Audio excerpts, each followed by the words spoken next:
우리가 성경을 볼 때 어떤 성경의 내용에는 너무나도 자연스럽게 아멘이 나오는데요.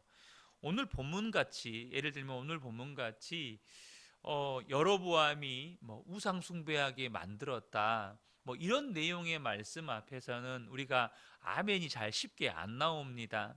그런데 여러분, 우리가 어떤 하나님의 말씀에도 아멘이 되어야 할 줄로 믿습니다. 왜냐하면 그 내용 안에 어떤 내용이 있더라도 그 내용을 통해서 하나님이 우리에게 하시고자 하는 말씀이 있기 때문입니다.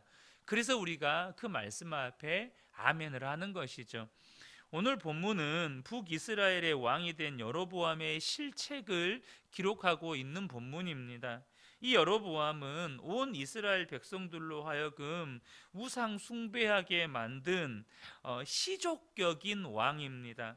그러니까 여로보암 왕 이후에 어떤 왕이 백성들로 하여금 하나님으로부터 마음을 돌이켜서 우상 숭배하게 했다라는 내용 앞에 그가 여로보암의 길을 따랐다라는 내용이 거의 자주 등장합니다. 그러니까 온 이스라엘 백성들로 하여금 우상 숭배하게 만들어 버린 이 시족격인 왕이 이 여로보암 왕이라고 하는 것입니다. 이 북이스라엘의 왕이 된 여로보암은 이제 백성들이 예루살렘 성전에 올라가서 제사를 하게 되면 그들의 마음이 다시 유다의 왕 르호보암에게로 돌아가면 어쩌나 하는 두려움에 사로잡히게 됩니다. 이에 대한 방책으로 그는 어리석게도 두 금송아지 우상을 만들어서 베델과 단에다가 두고 백성들로 하여금 그 형상을 섬기도록 만들었습니다. 이 베델은 이 북이스라엘의 남쪽 경계면, 그러니까 가장 남쪽에 가까운 곳에 있고, 이 단은 그리심산이 있는 그리심산 남부 쪽, 그러니까 이스라엘의 북쪽 경계 지역에 있습니다. 그러니까 북이스라엘의 남쪽 땅 끝에서 북쪽 땅 끝까지 온 이스라엘 백성들로 하여금 우상을 숭배하도록 이렇게 만들어 버린 거예요. 또한 일반 백성들로, 레위 자손이 아닌 일반 백성들로 하여금 제사장을 삼고, 또 절기도 하나님이 정하신 절기가 아니라 자기 마음대로 절기를 정해서 그냥 하나님의 말씀을 어기는데 앞장을 서게 됩니다. 이렇게 지도자의 불신앙과 어리석음과 이 무분별함이 백성을 죄의 길로 이끌어가게 되는 것이죠. 저는 오늘 이런 여로보암의 어리석은 모습을 살펴보면서 정말 우리가 하나님께 구해야 할 은혜가 무엇인지를 함께 은혜로 나누기를 원합니다. 여로보암의 첫 번째 어리석음은 하나님에 대한 무지함입니다. 하나님에 대해서 무지하니까 분별력이 없는 거예요. 여로보암은 이제 왕이 되었을 때 그가 가장 먼저 한 일은 뭐냐면 세겜을 수도로 정하고 그곳을 요새화하는 것이었습니다. 25절을 보면 여로보암이 에브라임 산지에 세겜을 건축하고 거기서 살며 또 거기서 나가서 브누엘을 건축하고, 이 브누엘은 야복 강변에 있는 성인데 거기다가 성을 쌓아서 북동쪽과 동쪽으로부터 쳐들어오는 적들로부터 이 길르앗을 보호하는 일을 한 것입니다. 여러분, 어쩌면 왕이 되었을 때 수도를 정하고 또 국방을 강화하기 위해서 요새를 쌓는 일, 너무나도 당연한 정책 아니겠습니까? 그런데 여러분, 그것은 세상의 일반적인 왕이었을 때는 지극히 당연한 이야기인데요. 이스라엘은 지금까지 성을 쌓거나 강력한 군사력을 키워서 나라를 지켰던 민족이 아닙니다. 한 번도 그들은 강력한 성을 쌓거나 강력한 군사를 일으켜 가지고 전쟁에서 승리하거나 외세에서 침략한 적으로부터 나라를 지켰던 왕이 아니에요. 또한 그들은 무엇보다도 전쟁을 치르거나 적들과 싸울 때 그들보다 약한 민족이나 나라와 싸웠던 적은 거의 없습니다. 항상 이스라엘보다 강한 나라들, 강한 민족들과 거의 싸웠어요. 그런데도 그들이 전쟁에서 승리하거나 패했다면 이유는 한 가지였습니다. 바로 하나님이었습니다. 하나님이 그들과 함께 계시면 전쟁에서 승리하는 것이고, 하나님이 그들을 떠나시면 전쟁에서 패하는 것이었어요. 이것은 이스라엘 역사 속에서 이론의 여지가 없이 수없이 반복해서 증명되어 온 사실입니다. 하나님이 함께 하시면 전쟁에서 승리하고, 하나님이 떠나시면 전쟁에서 패하고, 하나님이 함께 하시면 그들을 지키시고 보호하시고, 하나님이 떠나시면 그들을 지킬 자가 없는 것, 이것은 이스라엘 역사 속에서 완전히 입증된 진리였습니다. 바로 하나님이 그들과 함께 계심이 전쟁에서 승패를 좌우하는 원인이었어요. 그렇다면 여로보암이 왕이 되었을 때 외부의 적으로부터 자신을 지킬 수 있는 방법, 이스라엘을 지킬 수 있는 방법은 딱 한 가지였습니다. 그것은 바로 하나님이 그들과 함께 계시게 해야 했다는 거예요. 다시 말해, 여로보암은 지금 왕이 되어서 성을 쌓고 나라 외세의 침입으로부터 지키기 위해서 요새화하고, 이게 여로보암이 할 일이 아니고 자신과 백성들의 신앙을 점검하고 신앙을 회복하는 일에 전념했어야 했다는 것입니다. 그러나 그는 나라를 지키려고 성 쌓고 국방을 강화하는 일을 했지, 자신과 백성들의 신앙을 점검하고 회복하는 일에는 관심이 없었습니다. 르호보암 때에 나라가 나뉜 것이 국방이 약해서가 아닙니다. 여러분, 르호보암은 솔로몬의 유산을 다 그대로 물려받았어요. 아직까지는 최고의 부와 권력과 또 강력한 군사력을 보유하고 있는 왕입니다. 근데 그가 왜 나라가 나뉘어지는 그런 치욕을 경험하게 되는 것입니까? 먼저는 솔로몬의 실책 때문이죠. 솔로몬이 그릇된 길을 갔기 때문입니다. 솔로몬이 우상 숭배의 길을 나갔기 때문에 그가 하나님으로부터 징계를 받았는데, 그 징계를 솔로몬 때에 하지 않고 이 르호보암 때에 이 징계가 이루어진 것이죠. 그러니까 그가 하나님의 할아버지 다윗과 같이 하나님의 말씀에 순종하지 않았기 때문이라는 사실을 이 여로보암은 전혀 알지 못했던 거예요. 그러니까 여로보암이 하나님을 몰랐다는 것입니다. 여로보암은 이스라엘 왕으로서 하나님이 이스라엘의 울타리가 되어주시도록, 하나님이 그들과 함께 계시도록 자신과 백성들의 신앙을 살폈어야 했습니다. 그런데 하나님을 알지 못하니까 이런 분별력이 없는 거예요.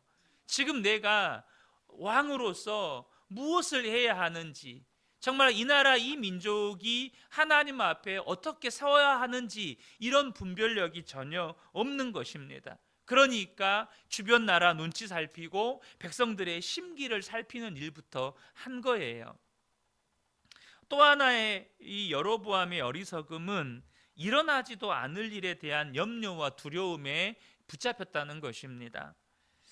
이것이 여로보암의 또 다른 어리석음이죠. 여로보암은 에루살렘의 성전이 있는 한 이 북이스라엘의 자기 백성들이 예루살렘 성전으로 제사하러 오고 가다가 르호보암에게 마음을 빼앗겨서 그를 지지하는 쪽으로 마음을 돌릴까 봐 염려하게 됩니다. 26절 27절인데요. 그의 마음에 스스로 이르기를 나라가 이제 다윗의 집으로 돌아가리로다. 만일 이 백성이 예루살렘에 있는 여호와의 성전에 제사를 드리고자 하여 올라가면 이 백성의 마음이 유다 왕된 그들의 주 르호보암에게로 돌아가서 나를 죽이고 유다의 왕 르호보암에게로 돌아가리로다. 여러분, 근데 26절에 보면 한번 잘 보십시오. 그의 마음에 스스로 이르기를 이렇게 말합니다. 그의 마음에다가 누가 말한 거예요? 자기 자신이 말한 겁니다. 하나님이 말씀해 주신 게 아니에요. 뒤에 가서 나누겠지만 여로보암이 왜 왕이 됩니까? 하나님이 아히야 선지자를 통해서 여로보암에게 말씀해 주셨습니다. 하나님의 말씀대로 여로보암이 왕이 된 거예요. 그러니까 지금 이스라엘 백성들이 예루살렘 성전에 내려가서 제사 지내다가 유다 왕 르호보암에게 마음을 빼앗기게 될 거다라는 이 말씀을 하나님이 그에게 해주신 게 아니라 그가 그 스스로에게 말한 거예요. 다시 말하면 자기 염려의 생각을 스스로 붙잡고 두려움에 빠졌다는 것입니다. 여러분, 이건 실제로 일어날 일이 아니에요. 북이스라엘이 아수르에 멸망할 때까지 이 이스라엘 백성들의 마음이 남유다의 왕에게 빼앗겨 본 적이 단 한 번도 없습니다. 북이스라엘이 멸망할 때까지 이런 일은 일어나지 않아요. 그러니까 혼자만의 상상으로 염려하고 두려워하는 거예요. 그것도 일어나지 않을 일에 대해서. 이것은 마치 다윗이 골리앗을 쓰러뜨린 후에 백성들로부터 인기가 올라가자 사울이 염려하고 두려워하던 모습과 똑같습니다. 사무엘상 18장 8절을 보면 사울이 그 말에 불쾌하여 심히 노하여 이르되 다윗에게는 만만을 돌리고 내게는 천천만 돌리니 그가 더 얻을 것이 나라 말고 무엇이냐. 사울 왕의 염려가 무엇입니까? 이 백성들의 마음이 이제 나로부터 떠나서 다윗을 향하여 다윗이 왕이 되면 어떻게 할까? 이 왕의 자리를 다윗에게 빼앗기면 어떻게 하지? 이것이 사울 왕의 염려였고 두려움이었습니다. 일어나지도 않을 일을 그가 스스로 염려하고 두려움에 사로잡힌 거예요. 여러분, 여로보암은 자신이 왕이 된 것이 아이야 선지자의 예언대로 하나님께서 하신 일인 것을 기억했어야 했습니다. 그건 하나님이 하신 일이에요. 자신이 왕이 된 건 하나님이 하신 일이에요. 그러므로 하나님께서 자신의 왕위를 들어서 다른 사람에게 내어주지 않는 한 절대 그런 일은 일어나지 않아요. 그가 왜 북이스라엘의 왕위에 오르게 되었는지를 기억해야 했습니다. 그것은 솔로몬의 우상 숭배에 대한 하나님의 징계였고 르호보암의 무분별함과 완고함과 실책에 대한 또한 징계였습니다. 그러므로 그가 할 일은 염려와 두려움이 아니고 우상 숭배했던 솔로몬의 길을 따르지 않으면 되는 거예요. 그가 솔로몬이 우상 숭배의 결과가 나라가 쪼개지고 또 어떻게 보면 르호보암이 왕권이 절반 밑으로 뚝 떨어지게 된 원인이 그거였잖아요. 그럼 자신이 왕권을 빼앗기는 유일한 길은 뭡니까? 하나님을 떠나면 왕권을 빼앗기는 거예요. 그가 하나님이 말씀하신 그 길을 떠나면 왕권을 빼앗기는 겁니다. 그러니까 그는 딴 거 걱정 안 하고 솔로몬이 갔던 그 길로 안 가고 다윗 왕의 길로만 내가 가면 되겠구나, 이러면 끝이 나는 거예요. 근데 그는 솔로몬의 우상 숭배에 대한 징계였다라는 건 전혀 생각하지 못하고 혼자만의 상상으로 염려와 두려움에 사로잡힌 나머지 이제 예루살렘 성전을 대신할 제단을 이 베델과 단에다가 금송아지를 만들어서 그곳에다가 세워서 사람들로 하여금 예배하게 함으로 백성들의 이탈을 막으려고 했다는 것입니다. 두려움과 염려에 사로잡히니까 이제는 넘어서는 안 되는 선을 넘어가 버린 거예요. 우리가 지지난주 주일에 나누었던 아브라함의 모습과도 같죠. 현실적인 문제 앞에서 근심하고 염려하니까 그냥 하나님을 잊어버리고 말씀의 경계를 넘어가 버린 것처럼 이 여로보암도 염려와 두려움에 사로잡히니까 넘어서는 안 되는 선을 넘어가 버리는 겁니다. 온 백성들을 함께 이끌고 우상 숭배의 길로 걸어가는 것입니다. 여러분, 한 사람의 지도자가 염려와 두려움에 사로잡히고 그로 인해서 백성들을 우상 숭배로 길로 이끌어 가버리는 이 엄청난 죄를 저지르고 있다는 거예요. 끝으로 여로보암의 가장 큰 어리석음은 바로 거짓 신앙을 만들어냈다는 것입니다.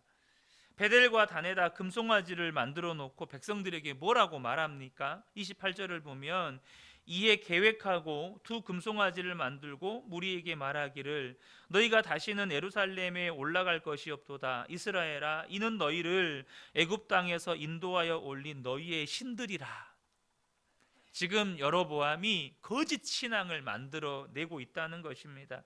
이는 마치 출애굽한 이스라엘 백성들을 이끌고 광야에 들어온 모세가 시내산에 올라갔을 때 모세가 너무 오랜 시간 동안 내려오지 않으니까 아론과 백성들이 저지른 이 금송아지 우상 숭배를 떠올리게 만듭니다. 나아가 여로보암은 레위 자손도 아닌 사람을 제사장으로 삼았고 또 자기가 지은 산당에서 제사를 드리게 했을 뿐만 아니라 자기 마음대로 초막절 날짜를 변경해서 절기를 지키게 만듭니다. 그러니까 지금 여로보암에게는 절대 순종해야 할 살아계신 하나님은 없고 자신의 왕권 유지를 위해 자신이 조종하고 이용할 수 있는 자신이 만들어낸 하나님만 있다는 거예요. 그러니까 지금 북이스라엘 백성들에게 완전한 거짓 신앙을 심어주고 있다는 것입니다. 여러분, 하나님은 다윗의 이미 여로보암에게 다윗의 길을 따라 순종하는 것만이 살 길이라고 분명하게 가르쳐 주셨어요. 열왕기상 11장 38절에 내가 만일 내가 명령한 모든 일에 순종하고 내 길로 행하여 내 눈에 합당한 일을 하며 내 종 다윗이 행함같이 내 율례와 명령을 지키면 내가 너와 함께 있어 내가 다윗을 위하여 세운 것 같이 너를 위하여 견고한 집을 세우고 이스라엘을 내게 주리라. 여러분, 하나님은 절대 순종의 대상입니다. 하나님은 살아계신 하나님이에요. 하나님을 내 입맛에 맞춰 내가 하나님을 이용하고 조종할 대상이 절대 아니라는 겁니다. 그런데 이 여로보암은 그때 자신을 왕으로 세우실 때 아이야 선지자를 통해서 주셨던 하나님의 말씀은 깡그리 다 잊어버리고 이제 온 이스라엘 백성들로 하여금 하나님을 내가 원하는 대로 이용할 수 있는 하나님, 내가 원하는 대로 그렇게 마음대로 조종할 수 있는 하나님, 그런 하나님으로 만들어 놓고 온 백성들로 하여금 거짓 신앙의 신봉자로 이렇게 우상 숭배자로 만들고 있다는 거예요. 사실 정도의 차이만 있을 뿐이지 오늘날 많은 성도들에게서도 목격되는 신앙의 모습입니다. 무슨 말입니까? 하나님은 절대 순종의 대상이십니다. 내 마음대로 하나님을 이용하고 조종할 대상이 아니라는 거예요. 그런데 성도들 가운데 하나님의 말씀에 절대 순종해야겠다는 자세는 없습니다. 그런데 하나님 앞에 또 구합니다. 하나님 이거 해주세요, 저거 해주세요. 하나님의 말씀에 절대 순종할 마음은 없으면서 내가 원하는 것을 들어주셔야 하는 하나님, 이것이 여로보암 왕의 현대의 우리 모습입니다. 우리의 모습이에요. 마치 도깨비 방망이처럼 금 나와라 뚝딱, 은 나와라 뚝딱. 하나님 좋은 직장 주세요, 많은 돈 주세요, 하나님 성공하게 해주세요, 승진하게 해주세요. 근데 하나님의 말씀이 딱 내가 원하는 것과 맞으면 아멘이 되고 순종이 되는데 내가 원하는 길과 다르면 아멘을 안 해요. 순종을 안 해요. 여러분, 이 여로보암의 모습과 오늘날 우리에게서 있는 여로보암의 모습, 여러분 다르지 않습니다. 사랑하는 성도 여러분, 오늘 이 여로보암의 모습을 통해서 우리가 정말로 하나님 앞에 은혜를 구했으면 좋겠습니다. 하나님, 제가 하나님을 정말 바르게 알게 해주십시오. 온전히 알게 해주십시오. 그래서 하나님께서 나를 이끄신 삶의 현장에서 바르게 분별하게 해주십시오. 정말 일어나지도 않을 일에 대한 염려와 두려움에서 우리를 자유케 해 주옵소서. 이젠 오직 하나님의 말씀에 순종만 하며 살게 해주시고 내가 원하는 하나님이 아니라 하나님이 원하시는 내가 되게 해주십시오. 오늘 이 말씀 속에서 우리가 하나님 앞에 구해야 할 여러 기도 제목들이 있습니다. 오늘 이 새벽에 우리 모든 성도님들이 이 말씀에서 발견한 기도 제목들을 붙잡고 하나님 앞에 나아가 기도하실 때 하나님께서 더욱더 충만한 은혜로 함께 하시기를 예수님의 이름으로 축복합니다. 아멘.